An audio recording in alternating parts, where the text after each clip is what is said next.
À quel moment ai-je complètement perdu tout respect pour un professeur? C'était en cours d'espagnol, le jour où j'ai compris que j'avais commis une énorme erreur. J'étais partie sans petit déjeuner et, soudain, mon lecteur de glycémie s'est mis à biper. Il faut que j'aille à l'infirmerie, ai-je lancé, déjà prise de vertige. L'enseignante stagiaire a levé les yeux au ciel. L'inspecteur académique est là. Personne ne sort tant qu'il n'est pas parti.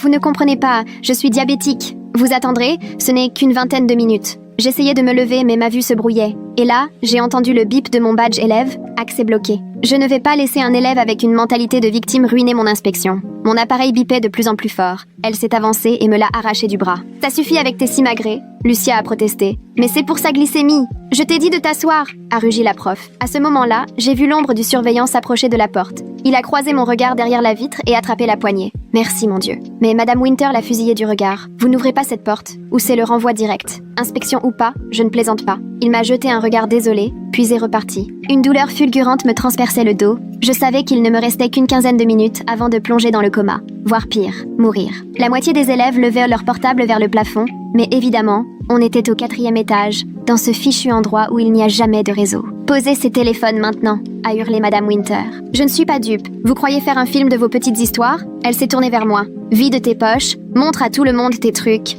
Des papiers de bonbons ont glissé de ma poche. Elle les a dégagés d'un coup de pied. Vous voyez? Toujours en train de manger. Toujours un prétexte pour réclamer du sucre. J'avais l'impression que 100 000 fourmis rouges me couraient sous la peau. Tu sais quoi? Elle a fouillé dans mon sac, a sorti mon lecteur, l'a agité devant la classe. Prends ta glycémie, qu'on voit si tu fais vraiment la comédie. Mes doigts me brûlaient, impossible de tenir les bandelettes qui sont tombées partout. Madame Winter a soufflé, excédée. Même pas capable de simuler correctement. Ma tête bourdonnait. J'étais à 2 doigts d'exploser. Jake alors a fouillé dans son sac, un paquet Nature Valley dans la main, qu'il a essayé de me filer discret quand la prof a eu le dos tourné. Crrr. Sa tête s'est retournée aussi vite qu'un serpent. C'est quoi ce bruit? Silence complet. Tout le monde pétrifié. Elle a avancé, a arraché la barre et l'a écrasée au-dessus de la poubelle. Miettes partout. Pas de goûter pendant l'inspection. C'est la règle. Mon ventre se tordait. 7 minutes à tenir. Soudain, Trevor, la terreur du bahut, s'est levé. Mon père est diabétique. Il lui faut du sucre maintenant. Exclusion immédiate. Et alors que Trevor allait répliquer, la chouchoute de la prof a surenchéri.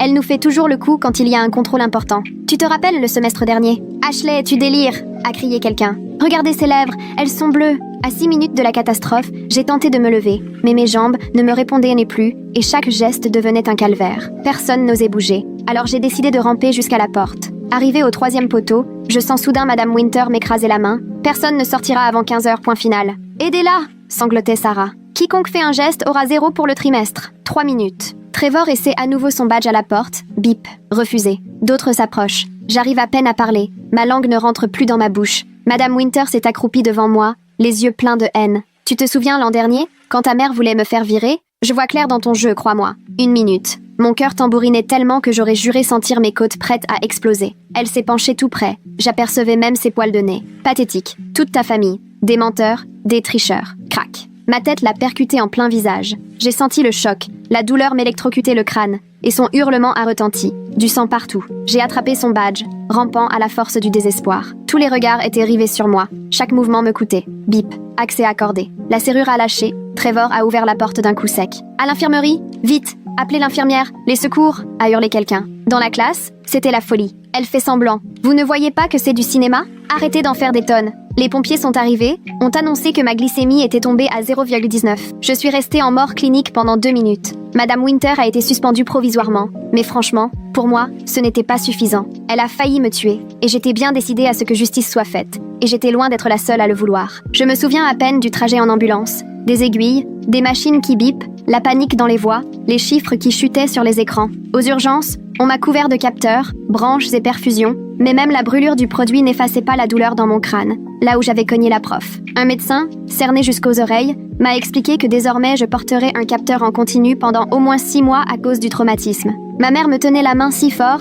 que ses ongles me rentraient dans la peau, pendant que le médecin lui disait que j'étais une miraculée. J'avais la sensation de sombrer, mais au fond la colère me consumait. L'infirmière a pris des photos de l'hématome géant sur ma main, là où la prof m'avait écrasée, a collecté les débris de mon lecteur dans mon sac, imprimé toutes mes analyses sur 12 heures. En voyant les résultats, elle a secoué la tête, marmonnant que tout ça, c'était de la négligence criminelle. Une assistante sociale est arrivée, les bras chargés de papier, et m'a demandé si je voulais faire un signalement à l'aide sociale à l'enfance. J'ai attrapé le stylo avant même qu'elle ait fini de parler, et j'ai signé tout ce qu'elle me présentait. Le soir, alors que j'étais encore branchée à tout un attirail de machines, le proviseur a téléphoné à maman. Elle a activé le haut-parleur et j'ai entendu chacune de ses phrases, pesées avec soin. Elle parlait d'incidents malheureux et de procédures à revoir, mais n'a pas trouvé utile de présenter la moindre excuse. Lui, il ne cessait d'évoquer les responsabilités et les questions d'assurance. Il m'est vite apparu qu'il craignait avant tout un procès, pas de m'avoir presque perdue. À peine les infirmières ont-elles confirmé que j'étais hors de danger que mon téléphone s'est mis à vibrer sans relâche, inondé de notifications. Sur le groupe de la classe,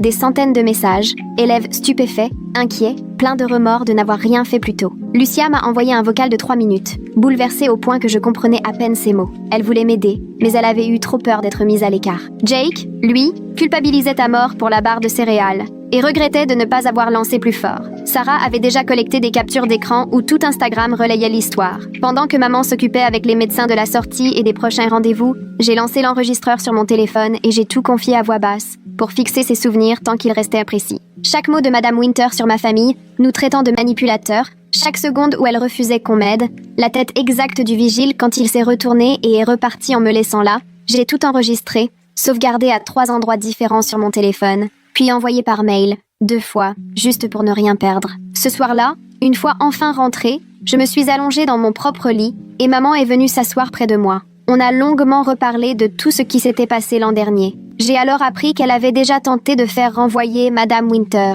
après qu'elle ait laissé un autre élève diabétique attendre 20 minutes avant de pouvoir tester sa glycémie pendant un contrôle. 3 autres parents s'étaient replaints aussi, mais Madame Winter n'était à l'époque qu'une stagiaire protégée par le syndicat, sous prétexte qu'elle apprenait encore. Cette fois-ci, la donne avait changé. On avait des preuves, des témoins, des dossiers médicaux noirs sur blanc, montrant qu'elle avait failli me faire passer l'arme à gauche. Le lendemain matin, alors que je prenais mon petit-déj, Trevor m'a écrit « Son père voulait rédiger une déclaration sur les urgences diabétiques pour notre dossier. Il faut dire, son père vit avec un diabète de type 1 depuis 30 ans. Il sait parfaitement combien une hypoglycémie peut être dangereuse. Trevor s'est excusé pour toutes les fois où il avait été odieux avant, expliquant que m'avoir vu frôler la mort l'avait profondément secoué. « Je n'arrête pas de revoir tes lèvres bleues dans mes cauchemars », il m'a écrit. « Et je repense tout le temps à la manière dont j'ai voulu t'aider, mais que Madame Winter m'a retenue. » Je suis restée 5 bonnes minutes devant son message, incapable de trouver quoi répondre. Puis Ashley a allumé le feu sur le groupe, prétendant que j'avais tout manigancé pour faire tomber Madame Winter,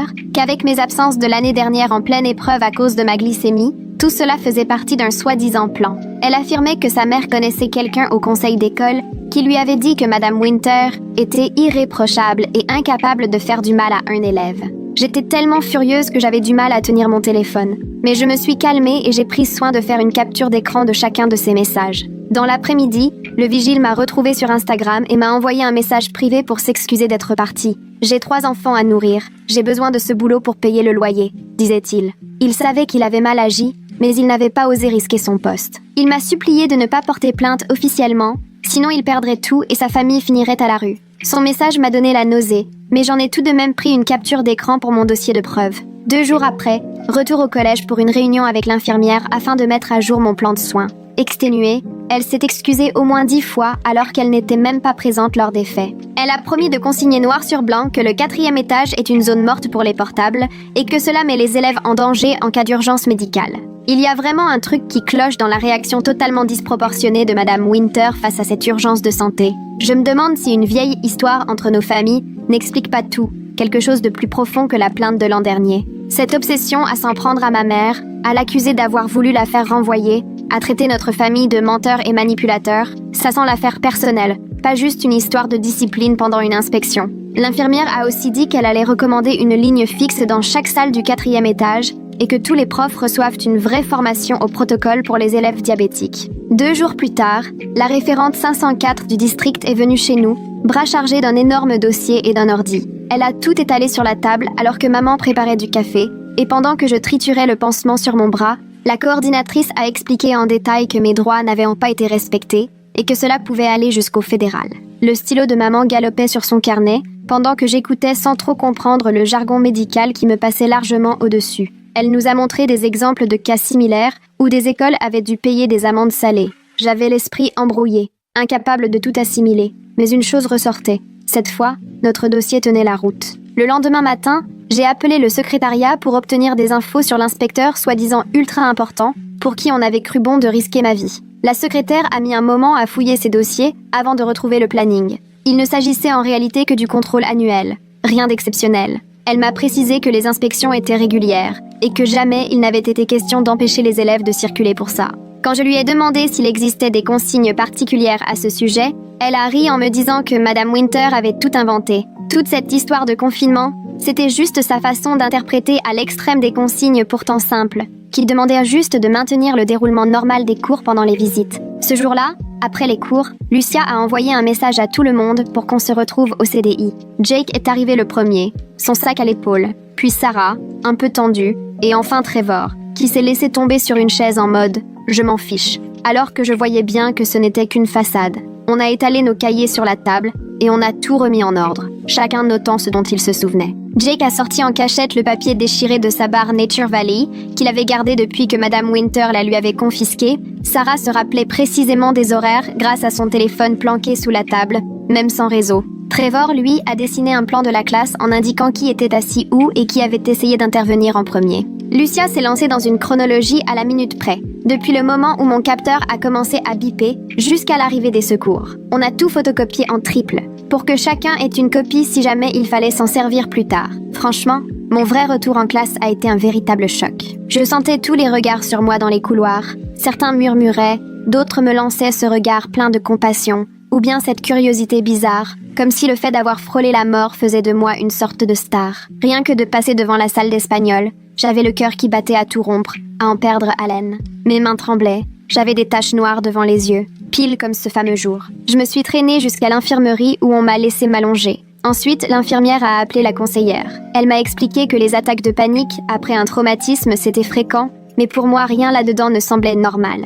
Elle m'a donné des exercices de respiration et m'a signé un mot pour sécher les cours d'espagnol jusqu'à la fin de la semaine. 3 jours après, le proviseur nous a enfin reçus, maman et moi, pour un rendez-vous. Il nous a accueillis assis derrière son énorme bureau, l'air franchement mal à l'aise, tandis qu'on s'installait sur les chaises rigides en plastique. Il a fini par confirmer que Madame Winter avait été suspendue, mais avec maintien de salaire, en attendant la fin de l'enquête. Il ne cessait de parler du syndicat des profs et de leurs avocats, comme s'il voulait nous faire comprendre que ça allait être compliqué. Maman s'est penchée en avant et a demandé pourquoi personne ne parlait de tentative de meurtre, puisqu'une prof avait sciemment empêché un enfant en train de mourir d'avoir une assistance médicale. D'un coup, le proviseur est devenu livide et il s'est mis à bafouiller sur la politique du district et les procédures à respecter. La suite a été tout aussi incroyable. Le lundi suivant, on m'a convoqué au bureau.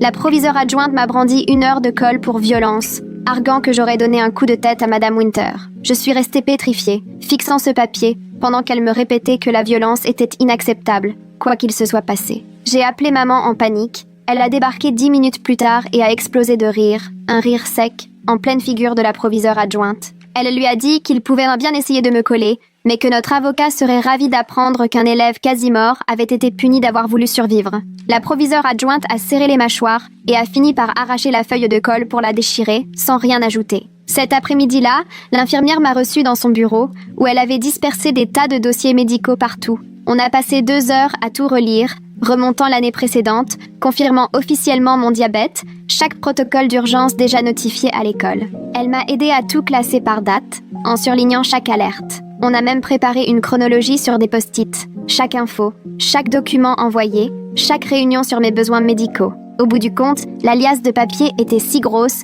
qu'il a fallu la tenir avec un élastique. On avait réuni assez de preuves pour démontrer que l'école était parfaitement au courant des mesures à prendre en cas d'urgence diabétique. Le lendemain, entre 2 cours, une fille du journal scolaire m'a retrouvée devant mon casier. Elle voulait m'interviewer parce que d'autres élèves redoutaient que la même chose ne leur arrive. Elle m'a expliqué que le problème de réseau au 4e étage concernait tout le monde et qu'il était important de faire éclater la vérité. Une partie de moi voulait juste tout passer sous silence, mais une autre avait envie que tout le monde voie bien ce qu'avait fait Madame Winter.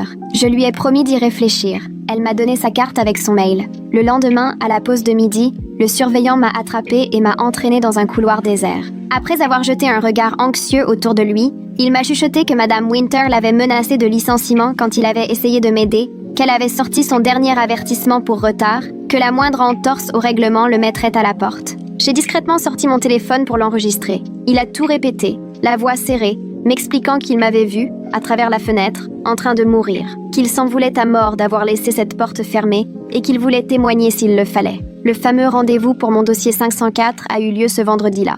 la coordinatrice, maman, le proviseur, 2 avocats du district, tous tassés dans la salle de réunion. La coordinatrice a expliqué que je pouvais porter plainte auprès du Bureau des droits civiques, vu que mes droits d'élève en situation de handicap avaient clairement été violés. Ça pouvait durer des mois, a-t-elle précisé, mais ça déclencherait une enquête fédérale sur les pratiques de l'établissement. Maman et moi se sont échangés un regard, et dans ses yeux j'ai vu la même détermination que dans les miens.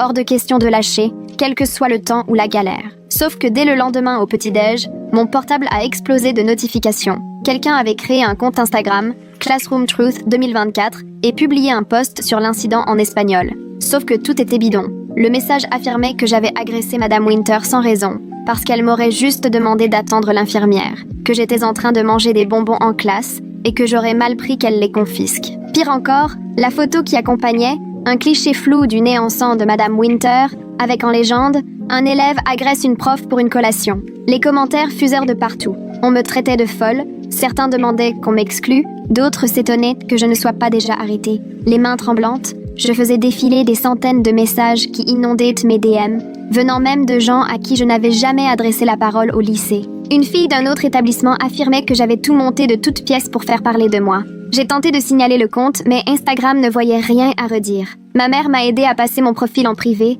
mais les captures d'écran circulaient déjà partout. Plus tard, Trevor m'a écrit. Il était retourné vérifier la salle d'espagnol. Le concierge n'avait pas vidé la poubelle et la barre Nature Valley écrasée était toujours là, couverte de copeaux de crayons et de petits bouts de papier. Il avait mis des gants en latex du labo de sciences et tout ramassé dans un sac plastique, suivant les conseils de son père qui lui avait expliqué comment préserver une preuve pour un dossier judiciaire. Il a pris des photos de tout, la poubelle, la date sur son téléphone, même une vue générale de la classe. Que le caïd du lycée devienne mon allié, c'était étrange. Mais j'avais besoin de tout ce qui pouvait servir de preuve. Ce soir-là, quelqu'un a lancé un Google Doc partagé pour rassembler les témoignages. Le lien a tourné dans notre groupe de classe. Chacun écrivait ce qu'il avait vu, certains prenaient ma défense, d'autres restèrent prudents. L'un disait avoir vu mes lèvres devenir bleues, un autre racontait avoir entendu Madame Winter interdire à tout le monde de sortir. Ashley écrivait que je faisais toujours des histoires les jours importants et que c'était sûrement une fausse alerte de plus. Mais quelqu'un a publié des captures du groupe chat au moment des faits. Des messages datés prouvaient que tout le monde comprenait la gravité de la situation. On dirait qu'elle va mourir à 14h47. On appelle le 15 à 14h49. Madame Winter ne veut pas qu'on sorte à 14h50. Les messages continuaient ainsi, témoignant du fait que tout le monde me voyait sombrer sans oser intervenir. La rédactrice en chef du journal a déposé le lendemain une demande officielle d'accès aux documents publics, réclamant les historiques de badge pour déterminer à quelle heure l'accès avait été coupé, ainsi que les emails relatifs à l'inspection et aux consignes de confinement. L'administration, soudain sur la défensive, a réagi au quart de tour. Le proviseur a appelé les parents de la rédactrice, l'accusant de perturber l'enquête, mais ils l'ont soutenu, faisant valoir que ces documents étaient publics. L'éditrice a alors précisé que l'école avait 30 jours pour répondre, même si elle sentait déjà qu'on allait tenter de bloquer sa demande. Pendant ce temps, l'infirmière a rédigé un rapport de 3 pages sur le problème du 4e étage. Sanctionner quelqu'un pour agression alors qu'il s'est battu seulement pour rester en vie, c'est vraiment le comble de l'absurdité administrative. À ce rythme, bientôt on accusera aussi ceux qui se noient de troubler l'ordre public parce qu'ils éclaboussent en trop. L'infirmière expliquait que la salle d'espagnol était un vrai trou noir où aucun portable ne captait, un danger qui aurait pu coûter la vie à un élève. Elle a transmis son rapport au conseil d'administration en demandant qu'on installe en urgence un relais pour le signal. La secrétaire du conseil a répondu par mail qu'ils examineraient ce point à la réunion mensuelle, prévue dans 3 semaines. L'infirmière a transféré l'email à ma mère, avec une note disant que 3 semaines, c'était peut-être un élève de trop. Finalement, la demande FOIA a abouti et nous avons eu accès aux documents. Les emails révélaient un énorme mensonge. L'inspecteur de l'État n'avait même pas mis les pieds dans notre bâtiment ce jour-là. Il était dans une école primaire à l'autre bout de la ville. Aucune consigne de confinement, aucune règle imposant de garder les portes fermées, rien. Mademoiselle Winter avait tout inventé de A à Z. L'horodatage des courriels prouvait que l'inspection était finie 2 heures avant le début de mon urgence. Cette fois, on tenait la preuve que tout était faux. C'est là que le vigile a contacté l'avocat de ma mère pour demander un rendez-vous. Il tirait une tête d'enterrement, les yeux cernés, les mains tremblantes sur son café. Il a accepté de témoigner, mais à condition de préciser qu'il avait d'abord cherché à aider. Il répétait qu'il avait besoin de ce boulot, qu'il avait 3 enfants à nourrir et qu'il ne pouvait pas se retrouver sans salaire. Nous avons accepté, parce que son témoignage sur les menaces de Mademoiselle Winter était crucial. Il a tout mis par écrit. comment elle l'avait menacé de licenciement s'il ouvrait la porte, comment il m'avait vue à travers la vitre, pâle et à moitié inconsciente, et comment il faisait encore des cauchemars d'avoir dû partir. 2 semaines plus tard, une lettre officielle est arrivée pour m'informer qu'une commission disciplinaire allait être organisée. On m'accusait d'avoir commis un acte de violence à cause du coup de tête, avec à la clé un risque d'exclusion temporaire ou définitive. L'avocat de ma mère parlait de représailles. Il notait tout soigneusement et martelait qu'on essayait de retourner l'histoire pour faire de moi la coupable plutôt que la victime.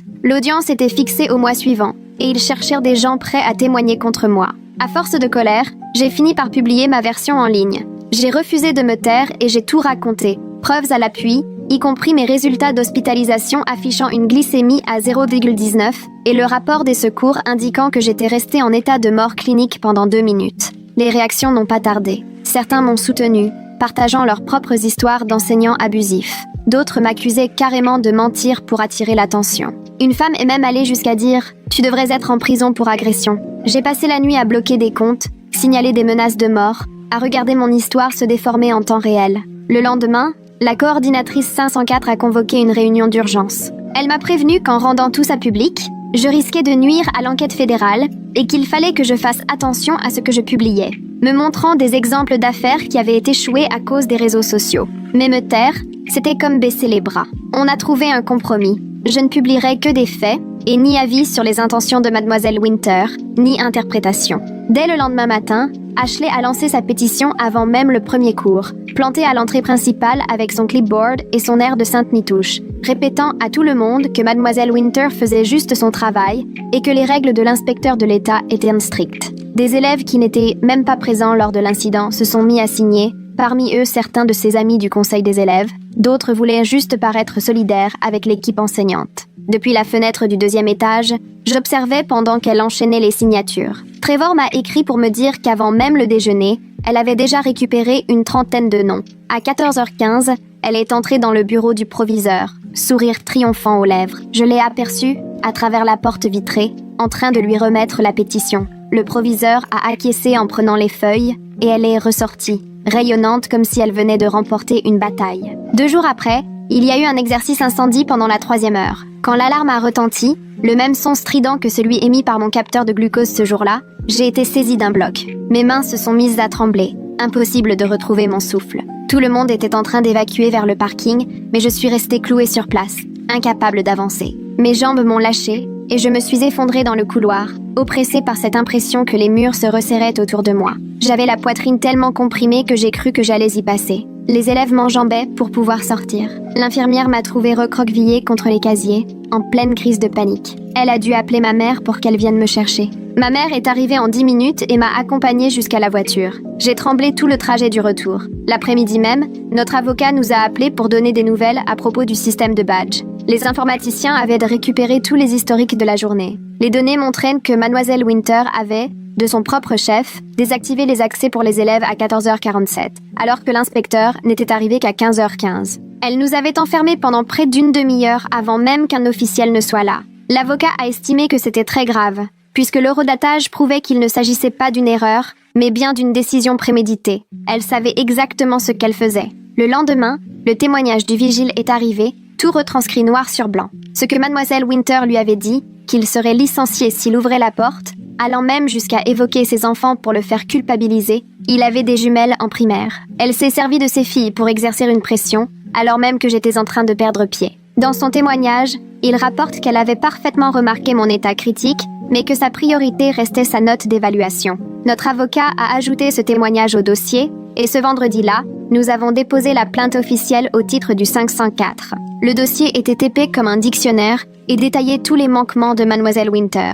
La destruction de mon capteur de glucose, un dispositif médical, le fait d'avoir entravé mon accès à l'infirmerie en pleine urgence, d'avoir empêché les autres élèves de m'apporter de l'aide. Notre avocat a même rappelé la plainte déposée l'année précédente par ma mère pour montrer qu'il s'agissait d'un schéma récurrent de discrimination envers les élèves ayant des besoins médicaux. L'école avait 1 semaine pour réagir. 3 jours après le dépôt, le proviseur a appelé ma mère en proposant d'organiser ce qu'il désignait comme une réunion de justice réparatrice, où Mademoiselle Winter présenterait ses excuses pour que, selon lui, tout le monde puisse aller de l'avant sans passer par la case tribunal. Il insistait sur le fait que c'était la meilleure chose à faire pour tourner la page, en tirer des leçons et repartir sur de bonnes bases. Ma mère a éclaté de rire au téléphone et lui a demandé s'il accepterait, lui, de simples excuses si sa propre fille avait failli mourir. Un lourd silence a suivi, puis il a bafouillé qu'il devait consulter le rectorat. Ma mère a raccroché sans attendre la suite. Cette nuit-là, impossible de dormir.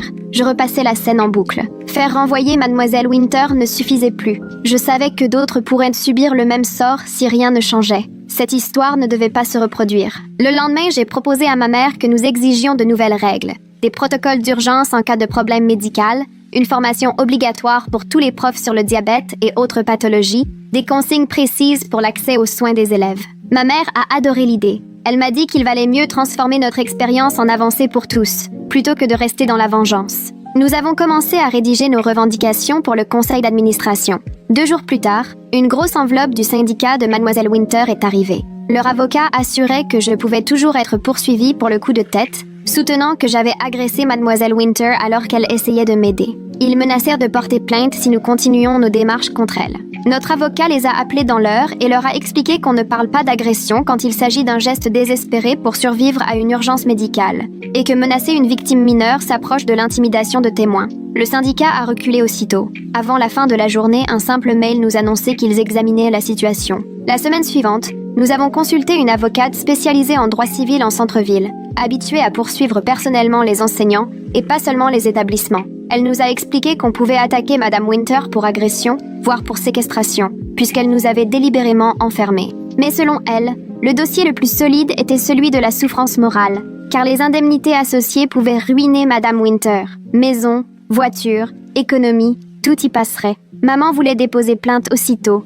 mais j'ai demandé un peu de temps pour y réfléchir. Dans 2 jours, devait se tenir le conseil d'administration de l'école. Nous étions inscrites à l'ordre du jour et aurions 3 minutes montre en main pour exposer ce qui s'était passé. 3 minutes pour raconter comment j'avais failli perdre la vie en suppliant qu'on m'aide. 3 minutes pour leur faire comprendre l'urgence du changement. Ma mère et moi avons répété nos discours sans relâche, chronomètre à la main, pour ne rien dépasser. Chaque mot devait compter. Le matin de la réunion, mon portable vibrait dans tous les sens. Des élèves m'avertissaient que le bureau de l'inspection académique venait de publier un communiqué sur leur site, affirmant n'avoir jamais exigé la mise en confinement des classes lors de leur présence. Ils se disaient même très préoccupés que leur nom ait servi à porter préjudice aux élèves. Ma mère en a imprimé une 20aine d'exemplaires qu'elle a glissés dans son dossier. Le lendemain, au lycée, l'ambiance était vraiment étrange. Une 50aine d'élèves s'étaient installés par terre dans le couloir principal à la pause de midi, brandissant des pancartes pour réclamer du réseau au 4e étage et de vraies consignes en cas d'urgence médicale.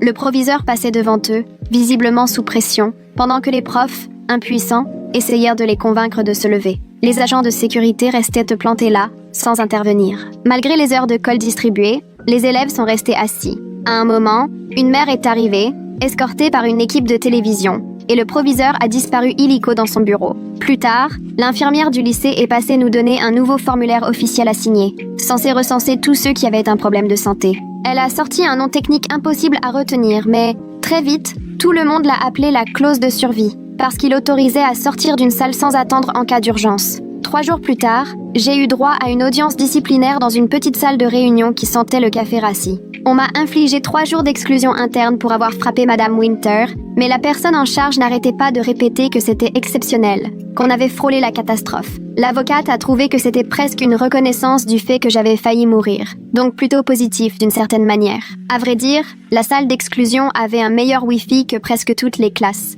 ce qui m'a bien fait rire. Je me suis souvent demandé comment les logs pouvaient justifier que Madame Winter ait désactivé les badges à 14h47 alors que l'inspecteur n'était arrivé qu'à 15h15.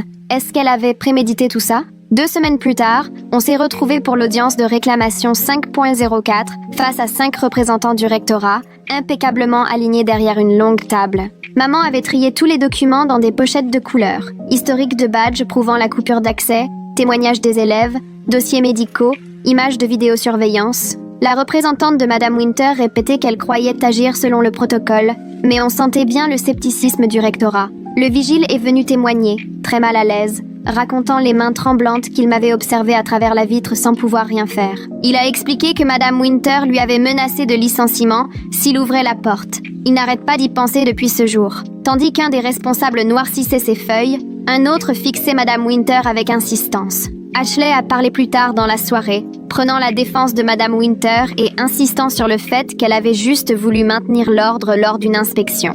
Les membres du conseil gardèrent leur visage impassible, mais j'ai quand même vu l'une d'elles sortir discrètement son téléphone sous la table pour commencer à taper. Plus tard, maman m'a dit en souriant qu'elle devait sûrement googler ce qui arrive quand la glycémie tombe à 0,19.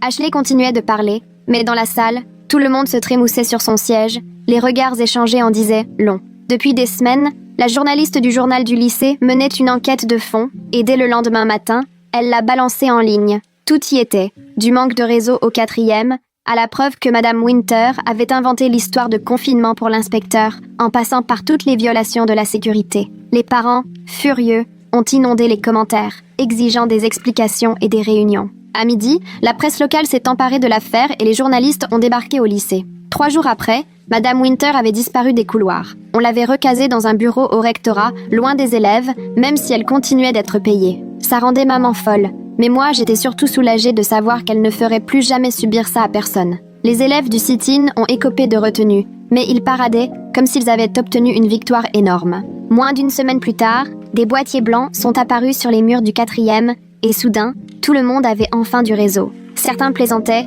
il a fallu que tu sois entre la vie et la mort pour qu'on ait du Wi-Fi. Mais au fond, c'était loin d'être drôle. 2 semaines après, la direction de l'académie a débarqué, carnets à la main et mine sérieuse.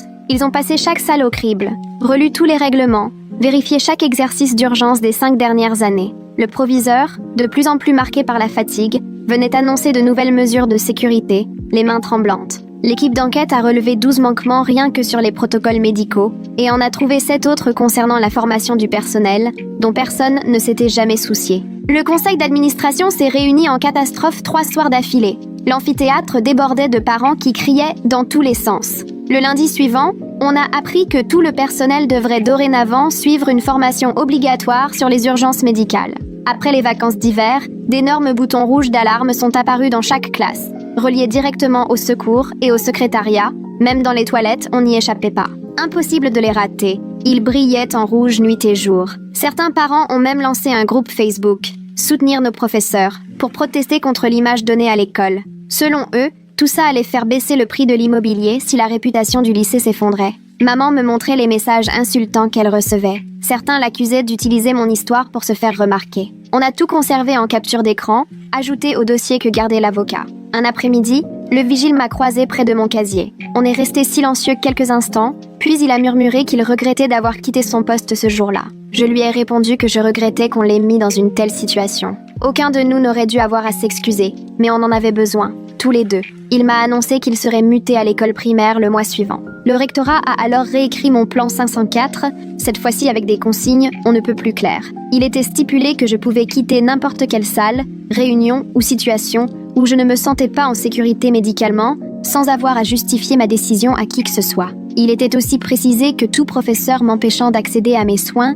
serait immédiatement renvoyé. Rapidement, d'autres élèves diabétiques ont exigé que la même mention soit ajoutée à leur dossier, et leurs parents évoquaient systématiquement mon expérience lors des réunions. Le rectorat a validé toutes les demandes en moins d'1 mois. Le syndicat de Mademoiselle Winter a fait appel, arguant que le rectorat violait son contrat et ses droits à une procédure équitable. Notre avocat nous a expliqué que c'était classique. Les syndicats contestent toujours, même s'ils savent d'avance qu'ils perdront. Il a ajouté que la procédure serait longue et qu'il faudrait s'armer de patience. Mais la patience avait un goût d'amertume, rien qu'à y penser. Ma mère m'a alors trouvé une psychologue spécialisée dans les traumatismes liés à la santé. Son cabinet, douillet, était rempli de fauteuils confortables, et elle ne m'a jamais forcée à parler si je n'en avais pas envie. Elle m'a confié que ce qu'avait fait Mademoiselle Winter ressemblait fort à une tentative d'homicide par négligence volontaire. Ce sont bien ces mots. Entendre une professionnelle affirmer que Mademoiselle Winter avait failli me tuer m'a d'un coup enlevé un poids du cœur. Elle m'a donné des exercices pour gérer mes angoisses,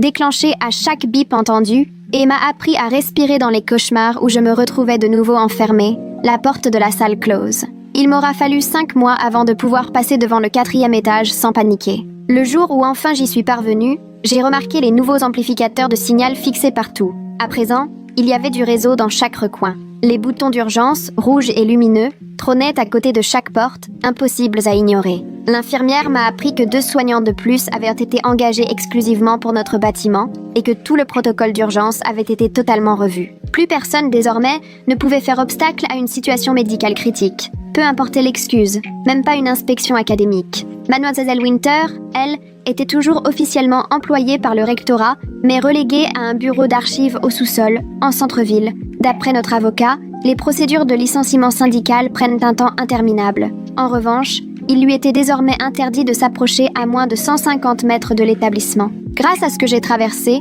chaque élève diabétique de notre secteur bénéficie d'une meilleure protection. Les protocoles ont changé, les boutons ont été installés, les personnels ont été formés, tout a été repensé. Parfois, j'aurais aimé que ça aille plus loin, qu'elle finisse en prison, qu'il y ait une vraie justice. Mais voir aujourd'hui les plus jeunes arpenter les couloirs, capteurs de glycémie au bras, rassurés qu'on ne les piégera plus jamais comme moi, eh bien, c'est ce que je devais considérer comme suffisant. Parfois, il faut accepter que ce soit déjà beaucoup. Merci d'avoir partagé toutes ces réflexions avec moi aujourd'hui. C'était vraiment enrichissant d'échanger ensemble. À très bientôt, et n'hésitez pas à vous abonner pour découvrir d'autres contenus de ce genre.